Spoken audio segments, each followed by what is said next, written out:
यही आगाज है मेरा, यही अंजाम होना चाहिए। स्टेज पर मर मिटने का सदा अभिमान होना चाहिए।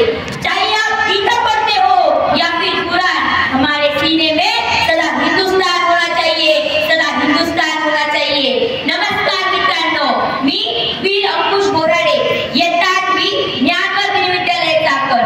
आदरणीय व्यासपीठ, सर्व शिक्षक, पालक आणि माझ्या विद्यार्थी मित्रांनो, आज आपण भारताचा 76वा प्रजासत्ताक दिन साजरा करत आहोत। आपल्याला 15 ऑगस्ट 1947 रोजी स्वातंत्र्य मिळाले आणि 26 जानेवारी 1950 रोजी आपली राज्यघटना अंमलात आली। आपला भारत देश विश्वगुरू बनत चाललाय। योग दिवस संपूर्ण जगामध्ये साजरे केले जात आहे। आपला भारत देश विश्वगुरू होता, विश्वगुरू आहे आणि विश्वगुरूच राहणार।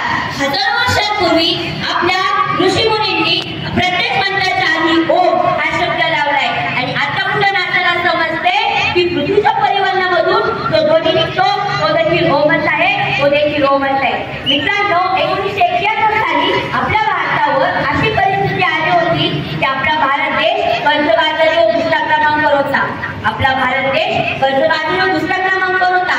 तेव्हा भारताचे अर्थमंत्री डॉक्टर मनमोहन सिंग यांनी आपल्या देशातील काही सोने स्विस बँकेत टाकले आणि त्यांनी स्विस बँकेतून बाहेरच्या देशातील नाणी आपल्या देशात आणली। सोने की चिडिया या नावाने ओळखल्या जाणाऱ्या आपल्या भारत देशाने ही देखील परिस्थिती पाहिली होती। मित्रांनो, ही देखील परिस्थिती पाहिली होती। बहुत मुश्किल है जिसने गिराना, जिसने ठोकरों से चलना सिखाया, जिसने ठोकरों से चलना सिखाया। मित्रांनो, डॉक्टर बाबासाहेब आंबेडकरांनी आपल्याला भारतासाठी संविधान दिले आणि ते संविधान संपूर्ण जगातील सर्वात मोठे लिखित संविधान म्हणून मानले जाते आणि ओळखले देखील जाते। मित्रांनो, आपला जन्म गरीब कुटुंबात झाला यात आपली काही चूक नाही। मित्रांनो, आपला जन्म गरीब कुटुंबात झाला यात आपली काही चूक नाही, परंतु आपल्या आई वडिलांचे म्हातारपण गरिबीत गेले यात फक्त आपली आणि आपली चूक आहे, यात फक्त आपली आणि आपली चूक आहे। मित्रांनो, गेल्या वर्षी रशिया आणि युक्रेनचे महायुद्ध चालू होते। संपूर्ण जगाचे 2 तुकडे झाले होते।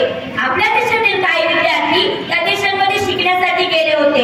तेव्हा भारताचे पंतप्रधान माननीय श्री नरेंद्र मोदी साहेब हे त्या देशाच्या अधिकाऱ्यांना फोन लावतात आणि सांगतात, तुम्ही तुमचे युद्ध आताच थांबवा, आम्हाला आमचे विद्यार्थी परत पाहिजे आहेत। आणि फोन केल्यानंतर तब्बल 24 तास युद्ध बंद होते आणि परिस्थिती अशी झाली की पाकिस्तानमधील काही विद्यार्थी आपल्या भारत देशाचा झेंडा हातात घेऊन भारत माता की जय, भारत माता की जय अशा घोषणा देत त्या देशाच्या बाहेर पडले।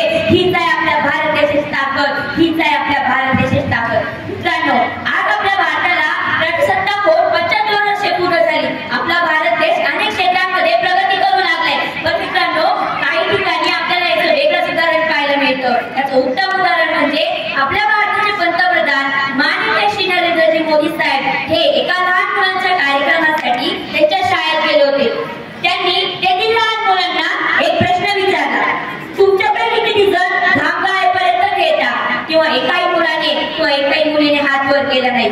आजकालची मुलं एसी मध्ये जन्म घेतात, एसी मध्ये राहतात, चिप्स खातात, सॉफ्ट ड्रिंक पितात, दिवसेंदिवस मोबाईलवर गेम खेळत राहतात। ऊन, वारा, पाऊस यांच्याशी त्यांचा काही संबंधच येत नाही। खेळात पडणे, हारणे, जिंकणे, लागणे हे तर त्यांना माहीतच नाही। एकतर मुलांचा लठ्ठपणा वाटतो, नाहीतर हातापायाच्या काड्या होतात आणि डोळ्यांना चष्मा देखील लागतो। आज बस स्टॉपवर आली नाही तर मुलांची शाळेत चालत जाण्याची क्षमता आजकालच्या मुलांमध्ये राहिली नाही। कॅल्शियम माहीत नसलेली लोक 100 वर्ष जगली, कॅल्शियम माहीत नसलेली लोक 100 वर्ष जगली, कॅल्शियम माहीत नसलेली लोक फक्त 60-70 वर्ष जगतात। ते गोळ्या खाऊन जगतात, ते गोळ्या खाऊन जगतात। एकच मुख्य कारण